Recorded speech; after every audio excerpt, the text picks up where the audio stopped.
Hi guys, welcome to my YouTube channel Pradyuman classes. आज हम सभी इंग्लिश ग्रामर के सबसे बेस्ट टॉपिक को डिस्कस करने वाले हैं, जिसका नाम है वॉइस। इस वीडियो में मैं आपको वॉइस को कैसे बनाना है और एक्टिव वॉइस से पैसिव वॉइस में कैसे चेंज करना है ये बताऊंगा। इसलिए आप इस वीडियो में शुरू से लेकर अंत तक बने रहें, ताकि आपको इस वीडियो का हर कॉन्सेप्ट अच्छी तरह समझ में आए। तो चलते हैं, बिना समय गवाए स्टार्ट करते हैं इस वीडियो को। देखिए, सबसे पहले हमारा टॉपिक है वो है वॉइस। तो हम ये सबसे पहले जान लेते हैं कि वॉइस है क्या। देखिए, सिंपल से वॉइस को हम हिंदी में वाच्य कहते हैं। अब हम देखते हैं कि वॉइस की डेफिनेशन क्या होते हैं, परिभाषा क्या होता है। देखिए, वॉइस की परिभाषा क्या है वो देखिए सबसे पहले देखिए, जो किसी वाक्य में क्रिया और कर्ता के संबंध को बताता है उसे वॉइस कहते हैं। देखिए, कोई भी सेंटेंस होता है हिंदी का, तो उस सेंटेंस में जो क्या करता है, क्रिया मतलब वर्ब होता है। ठीक है, क्रिया मतलब वर्ब होता है, और यहाँ पे कर्ता है, कर्ता मतलब सब्जेक्ट होता है। तो जो किसी वर्ब या सब्जेक्ट के बीच संबंध बताता है, रिलेशन बताता है, उसे क्या कहते हैं, उसे वॉइस कहते हैं। तो जो भी किसी सेंटेंस में जो होगा क्रिया और जो कर्ता होगा, उसके बीच जो संबंध बताएगा उसे हम क्या कहेंगे, वॉइस कहेंगे। इसे एग्जाम्पल के माध्यम से समझते हैं और अच्छे से। देखिए, एग्जाम्पल के तौर पर हम लेते हैं सिंपल से। मैंने ये लिखा, राम पत्र लिखता है। ये एक सेंटेंस है। अब इस सेंटेंस में क्या है, ये जो राम है ये खुद काम को कर रहा है। देख सकते हैं आप, राम जो है पत्र लिखने का काम कर रहा है। तो ये राम जो है ना, राम को हम कहेंगे कर्ता। कर्ता मतलब होता है सब्जेक्ट। और ये क्या कर रहा है, पत्र लिखने का काम कर रहा है। तो ये लिखने का जो काम है ना, इसे हम क्रिया कहेंगे, और क्रिया को हम कहते हैं वर्ब। अब आप देख सकते हैं कि ये कर्ता और ये क्रिया, इन दोनों में क्या संबंध है कि कर्ता जो है वो लिखने का काम करता है, तो इन दोनों में काम का संबंध है। तो जो किसी कर्ता या क्रिया के बीच जो है संबंध को बताता है, उसे ही हम क्या कहते हैं, वॉइस कहते हैं। तो इस हम पूरे सेंटेंस को क्या कहेंगे, ये एक वॉइस है। आपके मन में ये जरूर चल रहा होगा कि सर ये तो टेंस है। बिल्कुल, आप सही सोच रहे हो। मैं आगे समझाऊंगा कि क्या डिफरेंस है इसमें, ओके। बट याद कर ले कि जो भी किसी कर्ता और किसी क्रिया के बीच संबंध को बताता है, उसे हम क्या कहते हैं, वॉइस कहते हैं। ठीक है, चलिए, तो ये सिंपल से इसका डेफिनेशन था। तो अब हम देखते हैं इसके टाइप्स, वॉइस के टाइप्स देखते हैं। ठीक है, तो चलिए हम थोड़ा सा स्क्रॉल डाउन कर लेते हैं। ओके, तो देखिए, सिंपली आपको याद रखना है कि जो वॉइस होता है दो प्रकार का होता है।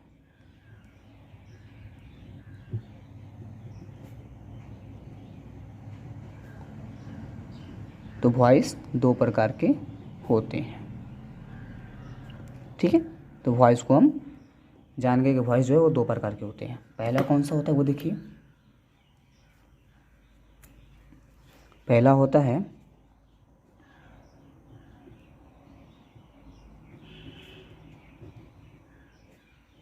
Active voice. पहला हमारा होता है एक्टिव वॉइस, और जो दूसरा है वो आपका है पैसिव वॉइस।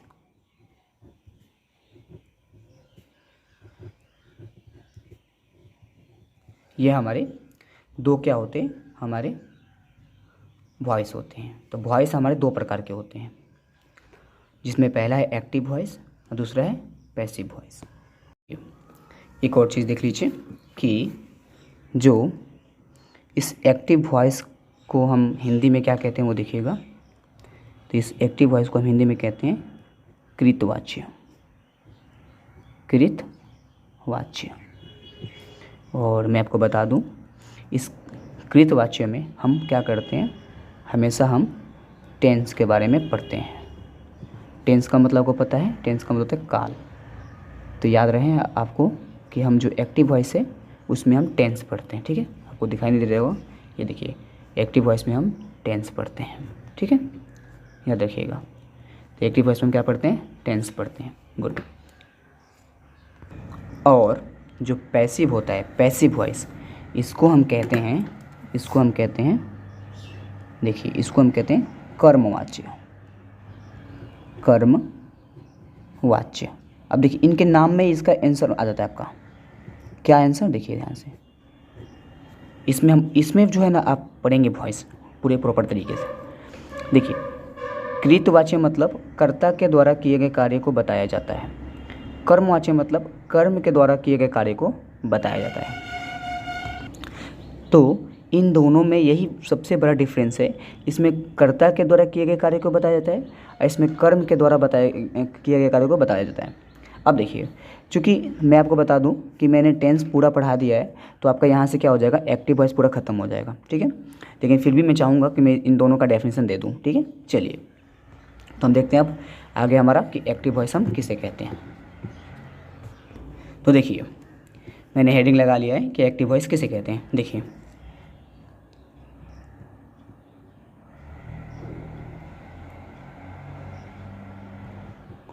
वह वाच्य, क्योंकि हम वाच्य कहते हैं वॉइस को, वह वाच्य जिसमें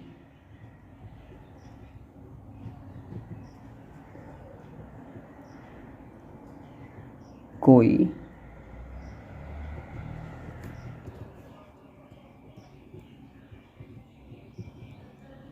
क्रिया हो और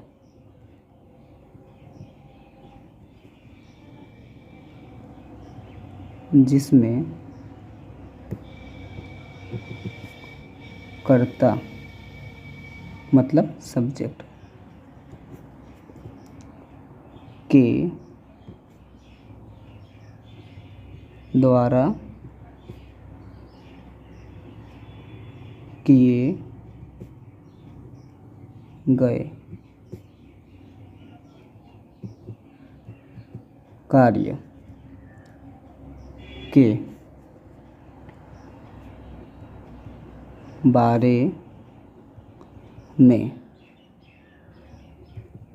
के बारे में बताया गया हो, उसे कृतवाच्य यानी एक्टिव वॉइस कहते हैं। देखिए, वह वाच्य जिसमें कोई क्रिया हो और जिसमें कर्ता के द्वारा किए गए कार्य के बारे में बताया गया हो, उसे हम एक्टिव वॉइस कहते हैं। ये बहुत ही प्रॉपर तरीके से आपको बताया जा रहा है ताकि आपको डिफरेंस समझ में दोनों में। जब तक इन दोनों में डिफरेंस समझ में नहीं आएगा तब तक आपको समझ में नहीं आएगा। इसलिए समझिए, जिसमें कोई क्रिया होनी चाहिए, कोई क्रिया मतलब वर्ब होना चाहिए, कोई भी वर्ब होना चाहिए, और कोई भी कर्ता मतलब कोई भी सब्जेक्ट होना, सब्जेक्ट का जो काम होता है, जो सब्जेक्ट के द्वारा काम किया जाता है उसके बारे में बताया गया हो, तो उसे हम क्या कहते हैं, एक्टिव वॉइस कहते हैं। इसे हम समझते हैं एग्जाम्पल के माध्यम से। देखिए, मान लीजिए कि मैंने ये बोला कि आप गेंद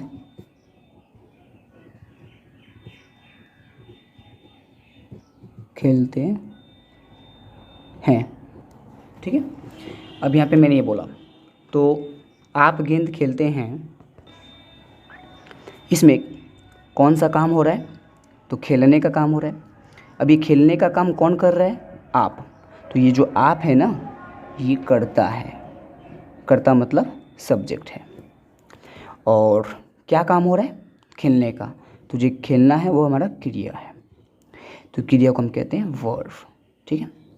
अब जब हम इसका ट्रांसलेशन करेंगे, जब हम इसको इंग्लिश में ट्रांसलेट करेंगे, तो क्या होगा कि सबसे पहले हम ना इस कर्ता यानी सब्जेक्ट का ही लिखेंगे, क्योंकि ये हमेशा टेंस में याद रखना है कि टेंस में हमेशा हम कर्ता का लिखते हैं, मतलब पहले सब्जेक्ट का लिखते हैं। तो सब्जेक्ट का क्या हो जाएगा? यहाँ पे यू हो जाएगा।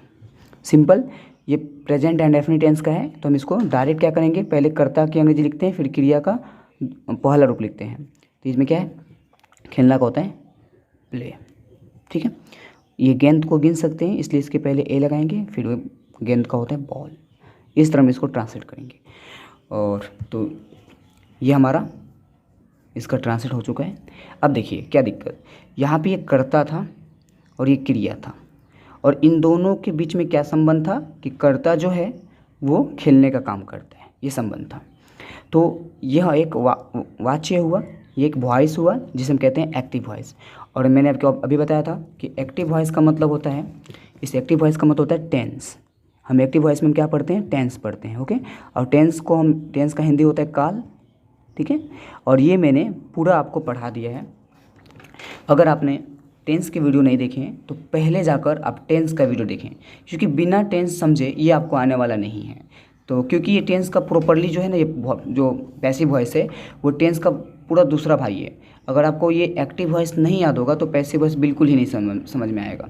इसलिए पहले जाके आप एक्टिव वॉइस को पूरा समझें, यानी कि टेंस को पूरा पढ़ें और अच्छे से पढ़ के आएँ, तब आप वॉइस को देखें, तभी आपको वॉइस अच्छे समझ में आएगा। तो ये टेंस का ट्रांसलेशन था जो कि सॉल्व हो चुका है। अगर आपको नहीं आता है सॉल्व करने तो आप सबसे पहले टेंस का वीडियो देखें और टेंस सीखें। चलिए, तो ये हमारा एक्टिव वॉइस था, जिसका अगर स्ट्रक्चर की बात करेंगे हम, तो एक्टिव वॉइस का स्ट्रक्चर होता है, इसका स्ट्रक्चर होता है सब्जेक्ट प्लस, ठीक है, आगे जो भी होगा वो वर्ब होगा, या फिर जो भी इसका वर्ब प्लस होता है ऑब्जेक्ट। अब वो टेंस के अनुसार होता है, लेकिन इसमें याद रखिए, एक चीज़ याद रखना है कि इसमें पहले सब्जेक्ट होता है फिर बाद में ऑब्जेक्ट होता है। याद रखिएगा ये चीज़, पहले सब्जेक्ट फिर बाद में ऑब्जेक्ट, ये इंपॉर्टेंट है। तो ये टेंस में हमेशा याद रखिएगा, पहले सब्जेक्ट होता है फिर बाद में क्या होता है, फिर बाद में आपका ऑब्जेक्ट होता है। ठीक है। अब वो यहाँ पे जो वर्ब है वो V1 भी रह सकता है, V5 भी रह सकता है, वो तो अपना वाक्य के सेंटेंस के अनुसार होगा। जो सेंटेंस अलग होगा तो हमारा उसका स्ट्रक्चर अलग होगा। बस ये इंपॉर्टेंट है कि यहाँ पे इसमें सब्जेक्ट पहले होता है और ऑब्जेक्ट बाद में होता है टेंस में, यानी कि एक्टिव वॉइस में। और पैसिव वॉइस में इसका उल्टा होता है, वो ऑब्जेक्ट पहले रहता है और सब्जेक्ट बाद में रहता है। चलिए, अब आगे हम देखते हैं पैसिव वॉइस। अब जानते हैं कि पैसिव वॉइस क्या है।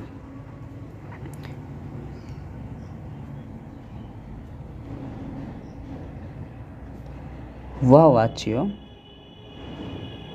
वॉइस को हम वाच्य कहते हैं, वह वाच्य जिसमें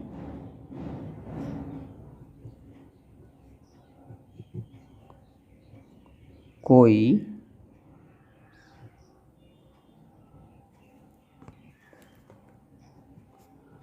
क्रिया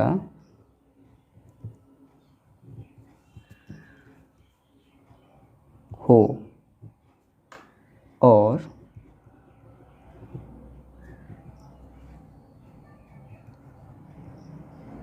उसमें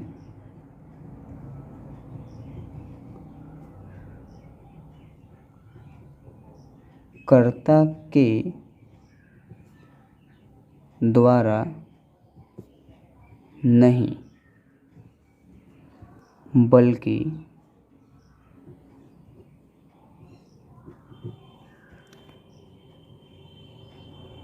किसी कर्म के द्वारा किए गए कार्य के बारे में बताया जाता है तो उसे पैसिव वॉइस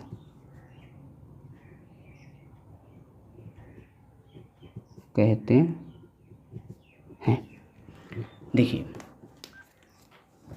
समझिएगा, वह वाक्य जिसमें कोई क्रिया हो और उसमें कर्ता के द्वारा नहीं बल्कि किसी कर्म के द्वारा किए गए कार्य के बारे में बताया जाता है तो उसे क्या कहते हैं? पैसिव वॉइस कहते हैं। देखिए, क्रिया तो दोनों में रहेगा, एक्टिव वॉइस में भी रहेगा और पैसिव वॉइस में भी रहेगा। तो एक्टिव वॉइस में भी क्रिया रहेगा और पैसिव वॉइस में भी क्रिया रहेगा। लेकिन क्या है ना कि देखिए, जो एक्टिव वॉइस में क्रिया होता है वो कर्ता के द्वारा किए गए कार्य को बताता है, लेकिन जो पैसिव वॉइस में क्रिया होता है वो कर्म के द्वारा किया गया होता है। तो पैसिव वॉइस में यही बहुत बड़ा डिफरेंस है कि पैसिव वॉइस में कर्म के द्वारा किए गए कार्य के बारे में बताया जाता है हमेशा। तो पैसिव वॉइस जब हम पढ़ेंगे तो इसमें हमेशा हम क्या पढ़ेंगे? कर्म के द्वारा किए गए कार्य। कर्म का मतलब ऑब्जेक्ट होता है, तो ऑब्जेक्ट के द्वारा किए गए कार्य के बारे में हम अध्ययन करते हैं, जिसे हम क्या कहते हैं? वॉइस कहते हैं। अब क्या होता है, कभी कभी वॉइस का नाम लेते हैं बच्चों के मन में आता है डायरेक्ट वॉइस, और फिर आप सोचते हैं कि वो वॉइस है। लेकिन देखिए, वॉइस में दो होते हैं, एक एक्टिव वॉइस होता है और एक पैसिव वॉइस। एक्टिव वॉइस चल जाता है टेंस में, और पैसिव वॉइस अगर आप जो है आप पैसिव वॉइस को आप वॉइस मान सकते हैं। ठीक है, तो चलिए, तो हम इस पैसिव वॉइस में ही आप वॉइस के बारे में पढ़ते हैं। तो इस पैसिव वॉइस के बारे में पूरा अध्ययन करते हैं नीचे। तो आप देख सकते हैं, इसका डेफिनेशन देख चुके हैं। एक एग्जाम्पल देखते हैं, फिर से ख़त्म करते हैं। देखिए, तो हम देखते हैं एक एग्जाम्पल इससे। ठीक है, अब एग्जाम्पल क्या है?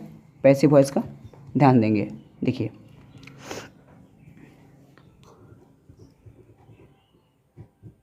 राम के द्वारा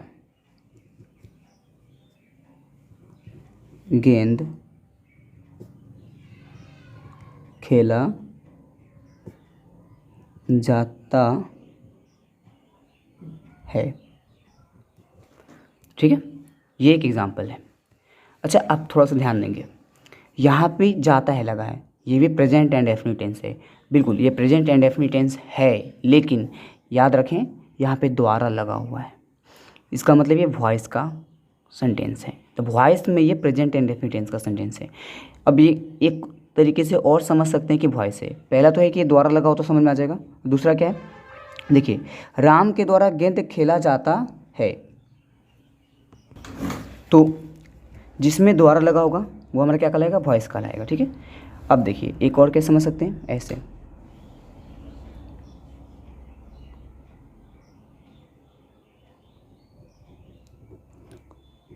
उसे पढ़ाया जाता है। अब यहाँ पे द्वारा तो नहीं लगा हुआ है, फिर हम कैसे पहचानें कि वॉइस है या टेंस है? देखिए, यहाँ पे लिखा है उसे पढ़ाया जाता है। यहाँ पे जो वह है वो खुद काम नहीं करता है, इसे पढ़ाया जाता है। पढ़ाने का काम इस पर किया जाता है, यानी कि इसे पढ़ाया जाता है, इसे। ठीक है, तो इसे पढ़ाया जाता है, यानी कि ये खुद काम नहीं कर रहा है बल्कि इसे पढ़ाया जा रहा है। तो ये हमारा कर्म होगा। ये हमारा क्या होगा? कर्म। और जब भी कर्म के द्वारा किए गए कार्य को बताया जाता है, कर्म पर किए गए कार्य को बताया जाता है, तो उसे हम कहते हैं वॉइस। तो ये हमारा वॉइस है, समझ सकते हैं। अब बनेगा कैसे? जब इसको बनाएंगे तो राम के द्वारा गेंद खेला जाता है, तो राम के द्वारा गेंद खेला जाता है, तो जब ये द्वारा लग जाता है तो ये वॉइस कहलाता है। अब वॉइस में क्या करते हैं? सबसे पहले आपको याद होगा कि पहले सब्जेक्ट का नहीं लिखते हैं, पहले सब्जेक्ट का नहीं लिखते हैं, पहले ऑब्जेक्ट लिखते हैं। तो ऑब्जेक्ट क्या है? गेंद है। मतलब राम के द्वारा खेला जाता है, तो क्या खेला जाता है? तो गेंद। तो जो खेला जाता है हमारा होगा ऑब्जेक्ट होगा। तो सबसे पहले हम इसमें ऑब्जेक्ट को लिखेंगे। तो ऑब्जेक्ट क्या है? गेंद। तो गेंद के लिखेंगे ए बॉल, क्योंकि गेंद को गिन सकते हैं इसलिए इसमें ए लगा दिया गया, ए बॉल। और ये प्रेजेंट एंड डेफिनिट टेंस है, तो वॉइस में प्रेजेंट एंड डेफिनिट टेंस में इज होता है। तो ए बॉल इज, खेलना का होता है प्ले, तो खेला का हो गया प्ले।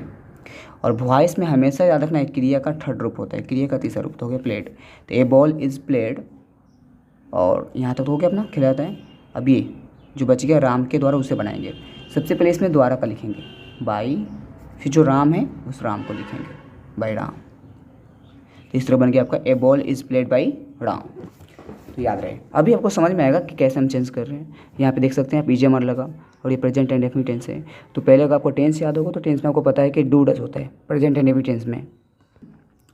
तो प्रेजेंट एंड डेफिनिट टेंस में डू डज होता है टेंस में, लेकिन जैसे हम उसको वॉइस में आते हैं तो यहाँ पे इज एम आर होता है। तो ये कैसे चेंज हो रहा है ये आपको 2 मिनट के बाद समझ में आ जाएगा। अभी आप ये समझे कि हम वॉइस को पहचानेंगे कैसे, ये समझें, ठीक है। तो ये समझ में आ गया। इसमें देखिए उसे पढ़ाया जाता है, उसे पढ़ाया जाता है, देखिए मतलब वो खुद नहीं पढ़ता है, उसे पढ़ाया जाता है। तो ये हमारे ध्यान रहे कि इसे कोई दूसरा आदमी है जो इसे पढ़ा रहा है। तो ये हमारा ऑब्जेक्ट हो गया, ठीक है।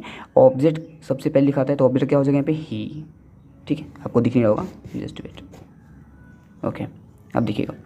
तो उसे क्या हो जाएगा ही। फिर मुझे पता चल गया प्रेजेंट एंड डेफिनिट टेंस है तो इज एम आर लगेगा। तो ही इज, पढ़ाना का होता है टीच, लेकिन होता है टॉट, ठीक है। तो पढ़ाना का मीनिंग हो गया टॉट। अब बस सिंपल, ही इज़ टॉट। अब यहाँ पे तीसरा रूप लगा, आप यहाँ समझ सकते हैं ये हमारा वॉइस है, क्योंकि ई जी एम आर के साथ कभी तीसरा रूप लगता नहीं है, और यहाँ पे लगा तो ये समझे वॉइस है। गुड, तो ये हो गया आपका बन गया। अब आगे देखते हैं। और हाँ एक और चीज़, अगर आपको पहचान में नहीं आता है कि ये वॉइस है या टेंस है, इसके लिए मैंने वॉइस को प्रॉपर तरीके से एक एक करके बनाया है, आप जाके वहाँ से देख सकते हैं। मैं इस वीडियो में आपको डायरेक्ट पूरा वॉइस ख़त्म करने वाला हूँ शुरू से लेकर अंत तक, इसलिए इसमें इतना ही बता रहा हूँ, ठीक है। चलिए, तो अब मैं हिंदी से आपको इंग्लिश करके नहीं दिखाऊंगा, क्योंकि अब मैं डायरेक्ट आपको इंग्लिश टू इंग्लिश बताऊंगा, ठीक है। कि एक्टिव वॉइस को कैसे हमें पैसिव वॉइस में चेंज करना है वो बताऊंगा, ठीक है। चलिए, तो देखिए जो आज का हमारा मेन टॉपिक है वो है how to change active to passive voice. मतलब एक्टिव वॉइस को हम पैसिव वॉइस में कैसे चेंज करेंगे, ये आज का हमारा टॉपिक है, ठीक है। चलिए, तो बिना समय गए स्टार्ट करते हैं। सबसे पहले देखिए, याद रखिएगा इसके लिए कुछ रूल्स हैं, उस रूल्स को फॉलो करना है, ठीक है। तो सिंपली वो रूल्स क्या है वो देखिए। पहले मैं आपको बता दूं कि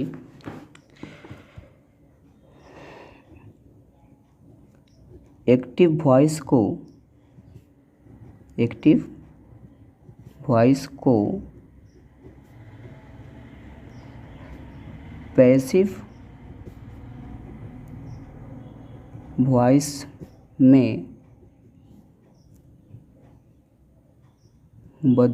वॉइस में बदलने के लिए निम्नलिखित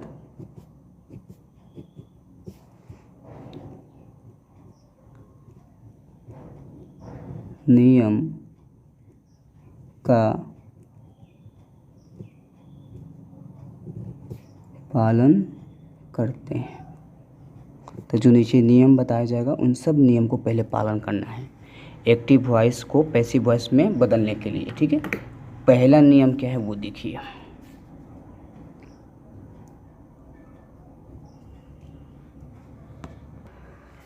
पहला नियम है पैसिव वॉइस में हमेशा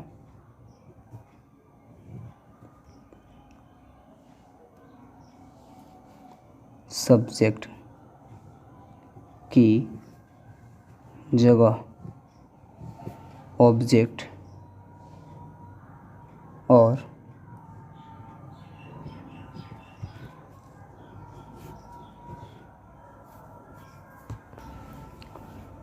ऑब्जेक्ट की जगह सब्जेक्ट लिखते हैं। ये पहला नियम है, याद रखिएगा। क्या नियम कह रहे हैं कि पैसिव वॉइस जब बनाएंगे हम तो उसमें हमेशा याद रखेंगे कि सब्जेक्ट की जगह ऑब्जेक्ट को लिखते हैं और ऑब्जेक्ट की जगह सब्जेक्ट को लिखते हैं। ये सबसे बड़ा कॉन्सेप्ट है वॉइस में। देखिए, अब दूसरा नियम देखते हैं। दूसरा नियम क्या है? तो दूसरा नियम है देखिए, पैसिव वॉइस में हमेशा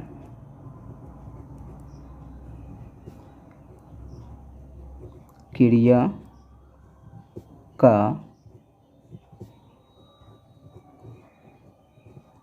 तीसरा रूप यानी V3 लिखते हैं। ये आपका दूसरा बहुत बड़ा पॉइंट है वॉइस में।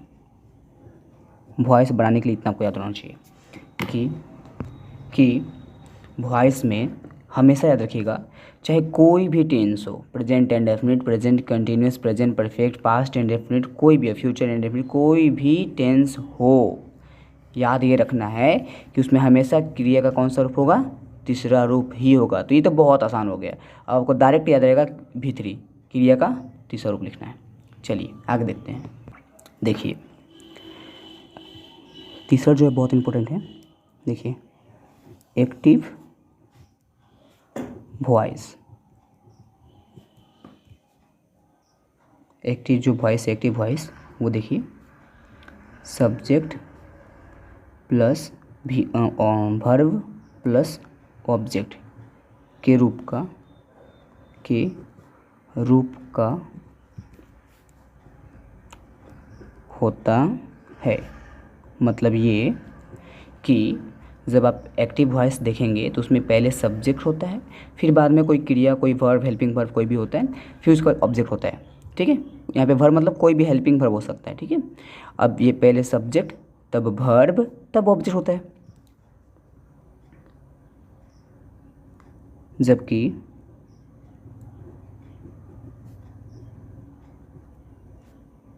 पैसिव वॉइस, जो पैसिव वॉइस है वो देखिए object plus verb plus subject, sorry एक चीज़ है, यहाँ पे सब्जेक्ट पहले बाई लगेगा, बाई प्लस सब्जेक्ट।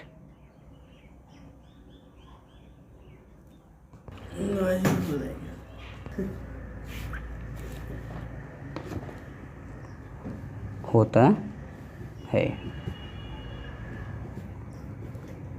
जबकि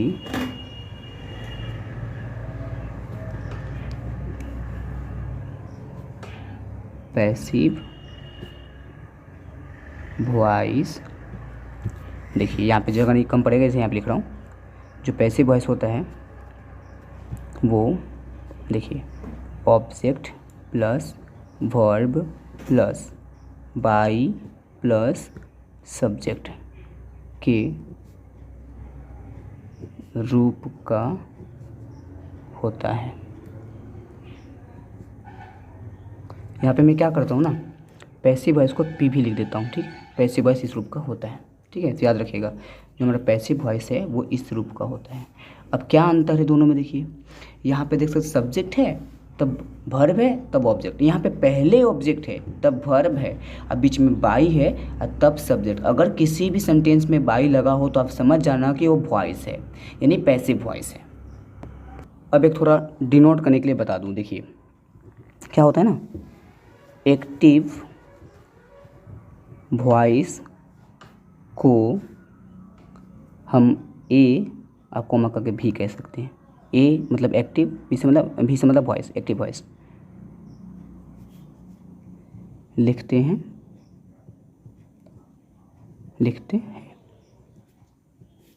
और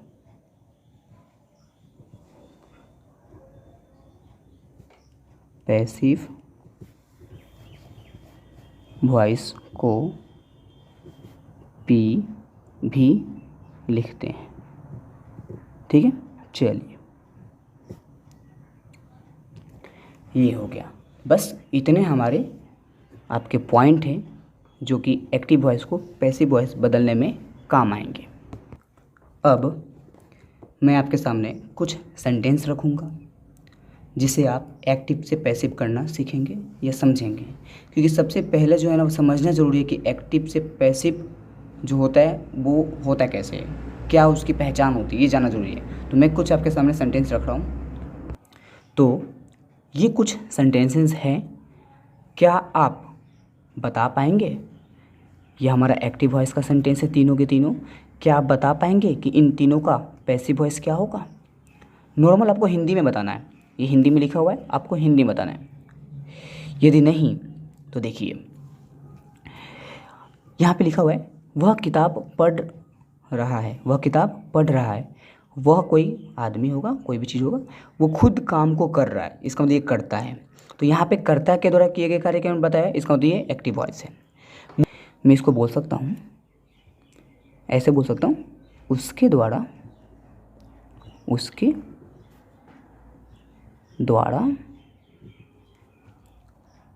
किताब पढ़ा जा रहा है। मैं इसको ऐसे बोल सकता हूँ, क्या बोल सकता हूँ? देखिए बदला भी नहीं, वह का उसका कर दिया, उसके द्वारा किताब पढ़ा जा रहा है। इस दोनों सेंटेंस का मतलब एक ही है, वह किताब पढ़ रहा है या उसके द्वारा किताब पढ़ा जा रहा है, लेकिन बोलने का जो है तरीका बदल गया। इसमें क्या है, ये हमने टेंस के रूप में बोला और इसको मैंने वॉइस के रूप में बोला। यही दोनों में बहुत बड़ा डिफरेंस है, लेकिन दोनों का कहने का मतलब तो सेम है। बस ये है कि मैंने टेंस में बोला और इसको मैंने वॉइस में बोला, बस बोलने का तरीका बदल गया। जैसे बोलने का तरीका बदल गया, इसका बनाने का तरीका भी अलग होता है, ठीक है। तो ये मैंने आपको प्रॉपर्ली तरीके से टेंस और वॉइस में पूरा बता दिया कि ये टेंस वाला कैसे बनता है, फिर वॉइस वाला कैसे बनता है टोटल। यानी कि मैंने पहले से ही टेंस का पूरा वीडियो डाल के रखा है और वॉइस का पूरा वीडियो डाल के रखा है। ये तो मैं आज आपको बस एक छोटे से वीडियो में पूरा वॉइस ख़त्म करना चाहता हूँ। चलिए देखिए, अब आप यहाँ पे पहले समझें और बताएं। राहुल ने मुझे यह बताया, ये हमारा राहुल है, राहुल ने खुद बताया, खुद राहुल ने मुझे यह बताया। कोई भी बात है तो उसने मुझे खुद बताया, तो राहुल तो सब्जेक्ट हो गया ना, जब कोई भी काम करते तो सब्जेक्ट होता है। अब ये सब्जेक्ट है तो ये इसका मतलब ये हमारा एक्टिव वॉइस है। इसका पैसिव क्या होगा, इसका पैसिव वॉइस क्या होगा, हिंदी में ही आपको बताना है। तो क्या होगा, तो इसे हम दो तरीके से बोल सकते हैं। राहुल के द्वारा मुझे यह बताया गया, या मुझे मैंने एक ऑब्जेक्ट है, ऑब्जेक्ट को मैं पहला दिया, मुझे यह राहुल के द्वारा बताया गया, ठीक है। मुझे यह राहुल के द्वारा बताया गया। अब मैं ये कह सकता हूँ राहुल ने मुझे यह बताया, या मुझे राहुल के द्वारा यह बताया गया। दोनों का मतलब सेम है, परंतु बोलने का जो तरीका है वो बदल गया। ये हमारा एक्टिव वॉइस है और ये हमारा पैसिव वॉइस है। तो पहले आपको हिंदी से ही समझना पड़ेगा कि हिंदी का जो टेंस है उसमें वॉइस में कैसे बदले उसे। अब ये देखिए एक और है, अब आप इसको कर सकते हैं। देखिए, उसने मुझे जाने दिया, ये हमारा एक्टिव वॉइस है। इसको हम पैसिव वॉइस कैसे बोलेंगे? देखिए, उसने मतलब ये खुद काम किया, लेकिन मुझे ऐसा बोलना है जिसमें इसकी बात आ जाए, ठीक है, शुरू में। तो बोल सकते हैं मुझे उसके द्वारा जाने दिया गया। बोलेंगे मुझे उसके द्वारा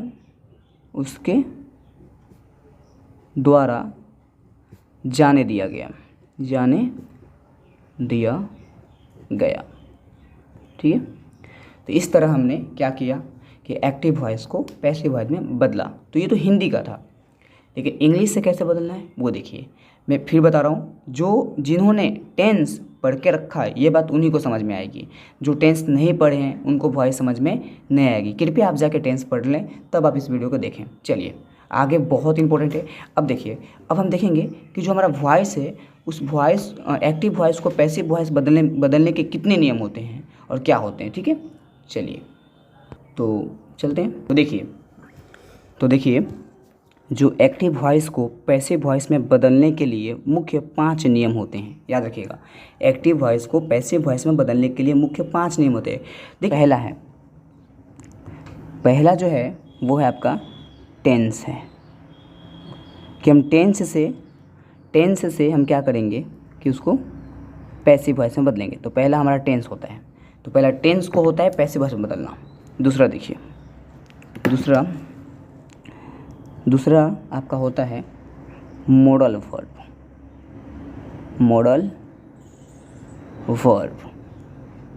वर्ब भी अपने आप में बहुत बड़ा चैप्टर है, जिसे मॉडल वर्ब भी कहते हैं। मॉडल वर्ब क्रिया, मॉडल क्रिया कह सकते हैं उसको। गुड। और तीसरा जो होता है वो होता है let, use of let. Let को हम कैसे बदलते हैं वॉइस में, इसका कोई हिंदी नहीं लिख रहे हैं। और एक होता है जो चौथा है वो हमारा imperative sentence. Imperative sentence, imperative sentence को कैसे हम लोग वॉइस में चेंज करेंगे वो होता है। और जो पांचवा होता है वो जो लास्ट है वो है आपका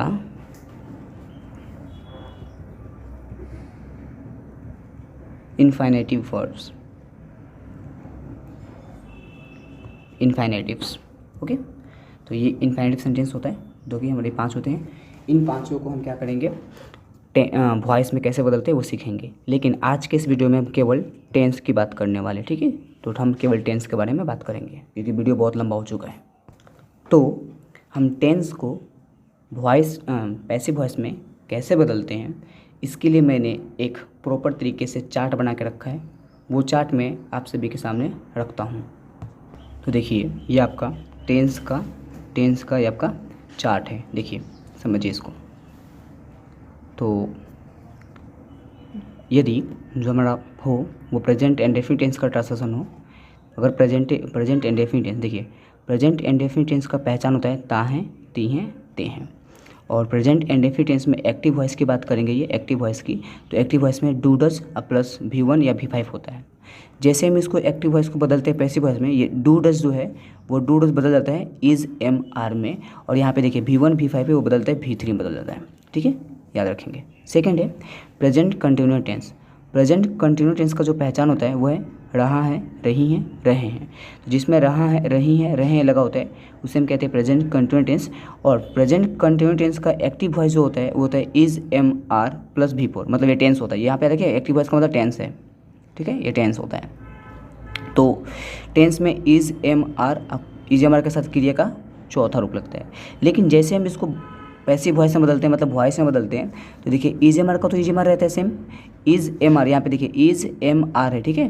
तो इज MR का इज MR रहता है और साथ में यहाँ पे लग जाता है बिंग लग जाता है, ठीक है। BE मैं यहाँ पे लिख देता हूँ BEING, बिंग। और एक क्रिया का तीसरा रूप, ठीक है। चलिए फिर यहाँ पे देखिए present perfect tense.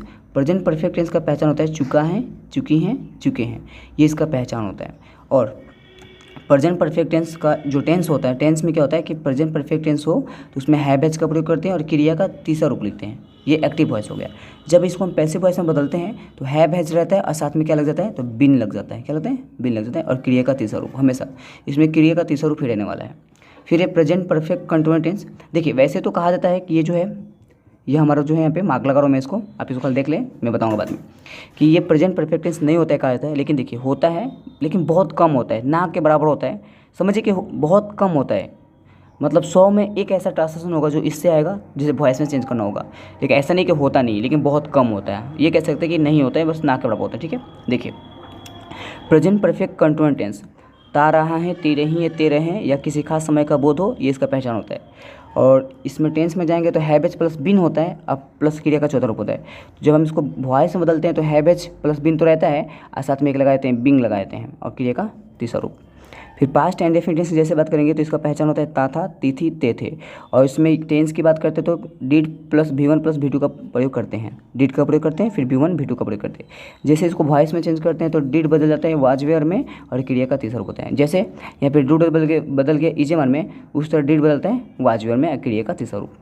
Past continuous tense है जिसका होता है रहा था, रही थी, रहे थे।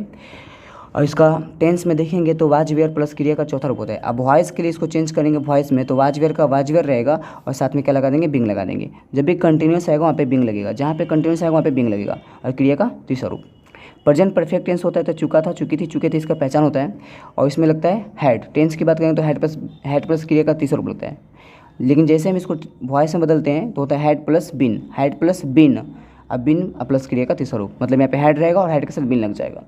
पास्ट परफेक्ट कंटिन्यूअस टेंस जो है ये भी हमारा क्या है, होता नहीं है, बहुत ना के बराबर, मतलब ये बहुत कम होता है, ना के बराबर होता है। तो इसका पहचान होता है ता रहा था, ती रही थी, ते रहे थे। और इसमें क्या होता है टेंस में देखते हैं तो had plus been plus V4 होता है। जैसे इसको हम वॉइस में बदलते हैं हैड प्लस बिन प्लस और फिर यहाँ पे क्या लगता है कंटिन्यूस, जैसे कंटिन्यूस है उसके लिए बिंग लगाएंगे, बिंग प्लस क्रिया का तीसरा रूप। फ्यूचर इंडेफिनिट में क्या होता है, गा गी गे इसका पहचान होता है, और इसका टेंस में देखेंगे तो सेल विल प्लस V1 होता है, और इसको जैसे हम वॉइस में बदलेंगे वो होगा shall will plus being, being plus V3। चलिए आगे आइए। फ्यूचर कंटिन्यूस टेंस है जिसका ता रहेगा, ती रहेगी, ते रहेंगे होंगे, ये भी ना के बराबर होता है, ये बहुत कम आता है। जिसमें मैंने ये ब्लू कलर से पेंट किया हुआ है याद रखिए कि वो बहुत ही कम आता है, ठीक है, वो ना के बराबर आता है। तो फ्यूचर कंटिन्यूस टेंस है जिसमें ता रहेगा, ती रहेगी, ते रहेंगे, इसका पहचान होता है। ये टेंस में क्या होता है, इसका shall will plus be plus क्रिया का चौथा रूप होता है। लेकिन जैसे हम इसको वॉइस में चेंज करेंगे वो हो जाएगा shall will plus be plus being plus V3, क्योंकि कंटिन्यूस है तो यहाँ पे बिंग लग जाएगा। फ्यूचर परफेक्ट टेंस, देखिए फ्यूचर परफेक्ट टेंस जिसका होता है चुकेगा, चुकेगी, चुकेंगे। तो फ्यूचर परफेक्ट टेंस का क्या होता है, टेंस में shall will plus have plus V3 का प्रयोग होता है। और जैसे हम इसको बदलते हैं वॉइस में तो shall will plus have plus been plus V3 हो जाता है। लास्ट एक है, देखिए ये भी नहीं ना के बराबर होता है, जिसमें मैंने ये पॉइंट लगाया, ये समझिए इसमें कभी वॉइस का जो ट्रांसलेशन होता है वो आता नहीं है, बट मैं आपको पूरा बता दूंगा, चारों में एक एक एग्जाम्पल करके बता दूंगा पक्का। तो याद रहे ये होता नहीं है, बस वैसे ही 1-2 आता है तो 100 में 1 आ गया तो उसको बताने के लिए पढ़ा जाता है। देखिए फ्यूचर परफेक्ट कंटिन्यूस टेंस, ता रहेगा, ती रहेंगी, ते रहेंगे लगाओ। इसमें देखिए टेंस में जाएंगे तो shall will plus have plus been plus V4 होता है। लेकिन जैसे इसको हम वॉइस में चेंज करेंगे वो होता है shall will plus have plus been plus being. देखिए बिन के बाद बिंग, वैसे थोड़ा अजीब नहीं लग रहा है आपको, बिन के बाद बिंग, उससे कोई दिक्कत नहीं, आप करेंगे। और ये बहुत कम आता है, और क्रिया का चौथा रूप समझिए ना के बराबर होता है, ठीक है। तो ये आपका टेंस का चार्ट है जो कि आपको चेंज करना चाहिए। तो आप चाहें तो इसको वीडियो को पॉज करके इसको आप नोट कर सकते हैं और इसे रिमेंबर कर लें। तो ये था आपका वॉइस का रूल कि कैसे हम एक्टिव वॉइस को पैसिव वॉइस में चेंज कर सकते हैं टेंस का। तो अगर आप चाहें तो आप खुद चेंज कर सकते हैं, वरना मैं आपको इसका प्रैक्टिस सेट अगले वीडियो में दे दूँगा। तो आज के लिए इतना ही, फिर मिलते हैं अगले वीडियो में। तब तक के लिए जय हिंद, जय भारत।